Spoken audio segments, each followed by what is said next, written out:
it doesn't sort of give you the different blocks that the breadth-C theory will.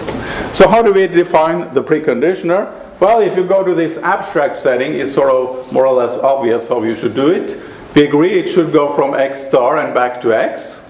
And what you do is you define it just by the x inner product. So in x you have an inner product, you solve the problem bfy, x equal fy. So in a natural way this will give you a symmetric and naturally positive definite. It gives you an inner product on the dual space in a way we want it. You get automatically symmetry. So this is your, at the continuous abstract level, there is no doubt this is the kind of preconditioner you want.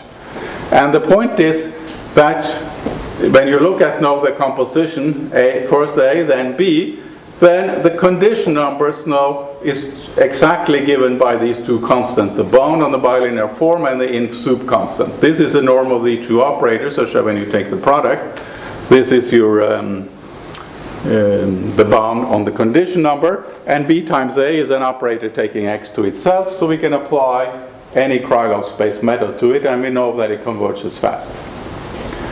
Okay, so that was just one more way of looking at the continuous problem. What then the discrete problem? Well, the Babushka theory tells us what to do there too. So we have a similar discrete problem with a subspace xh. We get again the problem here, which we equivalently can describe now by an operator AH. And we need, of course, the inf sup condition. And the thing with all sort of this theory where you don't have coercivity, the inf sup condition for the discrete problem does not follow from the continuous problem. That's sort of, you have to reprove it and you have to make the right function spaces. It's not a consequence of the continuous theory, but the upper bound of the bilinear form is, of course, follows from that. So the only thing you now have to do is to verify this condition, and this is exactly also what the breadth-C theory do. The breadth-C theory does that for an example of a bilinear form with a special structure, but for the general purpose it's much easier to look at the Babushka theory, because then the setting is very clear. So if we have this, we can just argue as before. We define the preconditioner going the other way by the inner product, and we get a bound on the condition number. So we know that things will also converge discretely.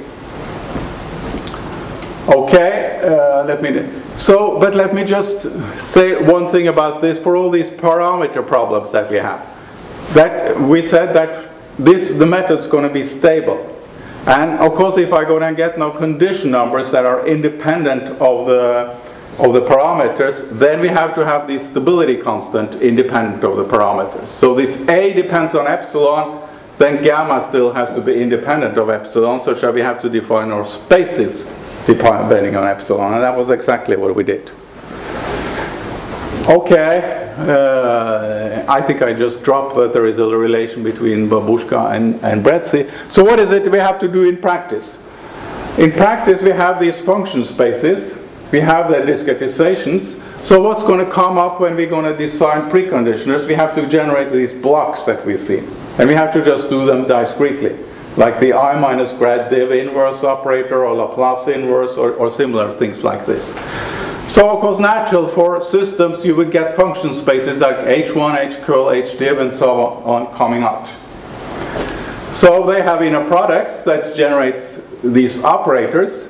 So you have to generate preconditioners for these operators on the particular space, finite element spaces you have. That's sort of what you will need, such that you can use that as your building blocks for your discrete preconditioners. If you also have parameter dependent problems where this epsilon comes in, like we just saw, then you typically will have a bilinear form like this, for example. The L2 inner product plus epsilon squared times the curl U curl V term. And then you will need to define or to generate preconditioner for this guy where such that the condition numbers are independent of the parameters. So you need sort of robust preconditioner, parameter independent or preconditioners that generate condition numbers which are independent of the parameter. This is typically what you will need. But if you have sort of these tools, this is basically what you can think of that you would have in a program library, that you have preconditioners for some of these operators that come in, not because they are exactly there in the equation you want to solve, but that the mapping properties of your operators corresponds to these things. Okay, so you have them on your shelf as a tool, and you can take them out for the problem you want to use if you have understood your problem, so you know what the function space is.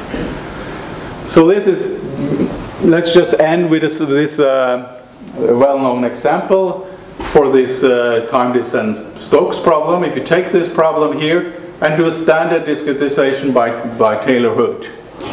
Okay, so this means P2 velocities and continuous P1's pressures. So this is really now the structure of your preconditioner. This was what we had. The reason why, so this is one of the preconditioners we have. The reason why the other one didn't occur, the explanation for that is it's very hard to define spaces that are uniformly stable for that one. So you have the stability situation will not easily hold for the other preconditioner. But for this one, you can prove that this holds. And typically you get numbers then like this when you try to generate the operator and its preconditioner, and you look at the condition number, where two parameters, you have h and epsilon that varies, and you see it doesn't at least blow up. Even if it varies a little, it doesn't blow up in any direction. So this is sort of a typical kind of thing you get out of this theory. Okay, that's all.